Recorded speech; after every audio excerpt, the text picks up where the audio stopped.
I buried my husband 6 months ago.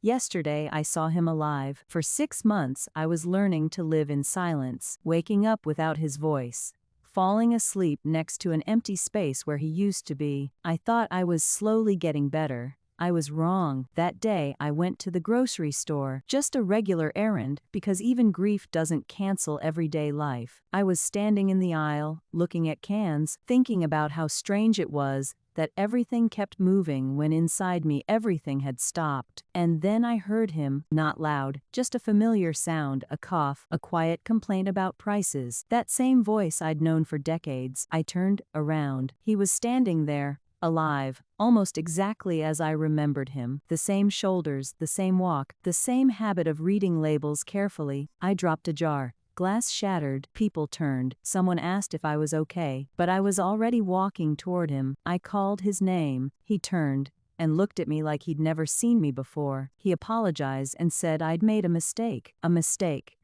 As if decades of a life together could be confused with something else. I showed him a photo. Ours. He looked at it, and for a moment, something familiar flickered in his eyes, but then, pulled away again. He gave me a different name, but I knew it was him. The same hand, the same broken finger I'd once held in mine. He left, and I stood there realizing one thing: if he was alive, then someone else was in that grave. I couldn't let it go. I followed him. He drove to a house where a woman greeted him. They smiled at each other like family. Children ran out and hugged him. They called him Grandpa. I sat in my car and watched him walk into someone else's life, one where there was no place for me. I didn't sleep that night. I went through photos, compared details, told myself it couldn't be a coincidence. In the morning I called our son. At first, he didn't believe me, but when he saw him with his own eyes, everything changed. He broke down, and that's the truth came out. My husband hadn't died. He had simply decided to disappear. He had another family. For years, and when he finally decided to leave for good, he chose not divorce but fraud. He faked his death with money, forged documents, and a stolen identity. And my son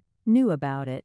He helped. I listened without screaming, without tears, because at that moment, something inside me went cold and clear. This wasn't just betrayal, it was a crime. I didn't cause a scene. I started acting. I gathered evidence. I consulted professionals. I found out everything: bank accounts, documents, transfers, the false identity. The truth was far worse than I could have imagined, but now it was in my hands. I pushed for an official investigation. My son confessed. All their actions were documented. When the legal process began to move, I felt something I hadn't in months: not pain but control. I was no longer a victim. When I saw him again, it wasn't as my husband. It was as the man who had destroyed everything we had. I handed him the documents, and I spoke the truth out loud, not just for him, but for the life he had tried to build on lies. Soon, everything collapsed. He was arrested, and sometime later I was told he had died. No drama, no goodbyes. He simply ended. I felt neither relief nor grief, just emptiness, one where he no longer had power over me. The court closed the case.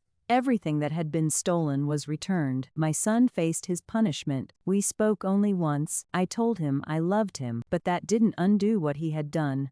Past. I changed my home, my life, myself. I learned to live again, but differently, without illusions, without silence. One day I went to the cemetery. There lay a man I had never known, and with him my old naivety. I left without looking back. Now I know, dignity isn't given, it's chosen. Even after betrayal, you can find yourself again.